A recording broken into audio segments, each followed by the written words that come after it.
जय जगन्नाथ। नारी कवि कुंतला कुमारी सावत 1901 मसीहा फेब्रुआरी 8 तारिख में छत्तीसगढ़ जगदलपुर ठारे जन्मग्रहण करथिले। यही क्षणजन्मा कवयित्री निजर जीवन काल मध्य अंजलि, उच्छ्वास, अर्चना, स्फुलिंग, प्रेम चिंतामणि प्रभृति कविता संकलन, भ्रांति, नअतुंडी, कालीबहू, परसमणि, रघु अरक्षित प्रभृति उपन्यास रचना करी 1938 मसीहा अगस्ट मास 23 तारिख में मात्र 37 वर्ष बयस मृत्युवरण करथिले। से एकाधारे जड़े डाक्तर, स्वाधीनता संग्रामी तथा ओडिया भाषार कवि और लेखिका थिले। ओडिशार प्रथम महिला डाक्तर भावे 1925 मसीह पुरीर महिला बंधु समिति द्वारा तांकु उत्कल भारती उपाधि सम्मानित करा जायथिला। से जाति प्रथा, परदा प्रथा, बाल्य विवाह और महिला प्रभेद विरुद्ध लेखुथिले। यह छड़ा विधवा विवाह और नारी सशक्तिकरण निमंते मध्य काम करुथिले। से ओडिया, हिंदी, बंगला, इंग्राजी और बर्मा भाषा दक्ष थिले।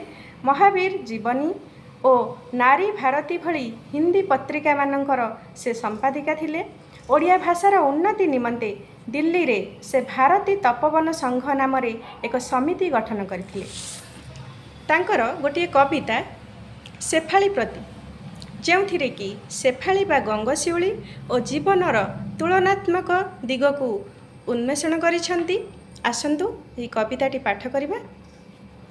शेफाली केउं दूर तरुबरे फुटिअछु गोपने, शेफाली केउं दूर तरुबरे फुटिअछु गोपने, भुरु भुरु गंध तोर भासी आसे पवने, बातायन पासे बसी चाहे नव दीत शशि, हसी हसी सते उई आसे दूर गगने, भावावेशे मुग्धमुखी मजिअछि स्वपने, भाव राज्य बुले सते हजिअछि चेतना, अंतरर अनंत राज्य पूरीअछि कल्पना, विशालये विश्वक्षेत्रे अर्धनिमीलित नेत्रे, देखे सते शोभाराशि पड़ुअछि उछुली, तहि सुधा ढालुकीरे गंधे गंगशिउली, शारद दिनांते बसी बातायन पाशरे, बुड़ीअछि मन मोर किबा प्रेम रसरे, आवेशे पुलके मोर नयनरु बहे धार, हृदयतंत्री बाजी उठे कि अमृत शशुरे, निमिषे भाबई मु अछि अबा स्वर्गरे,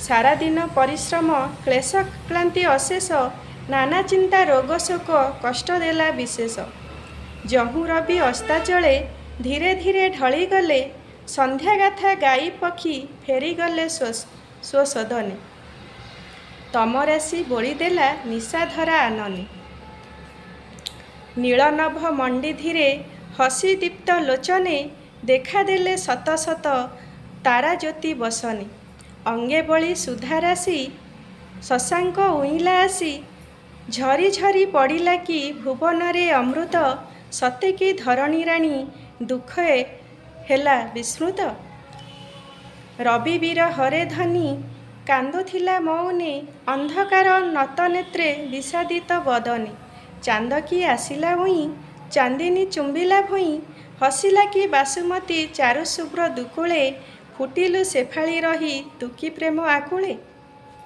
धन्यवाद। भल लगी लाइक करिवे, शेयर करिवे, कमेंट बॉक्स रे निजर मतामत जणाइबे। आज रहिली, नमस्कार।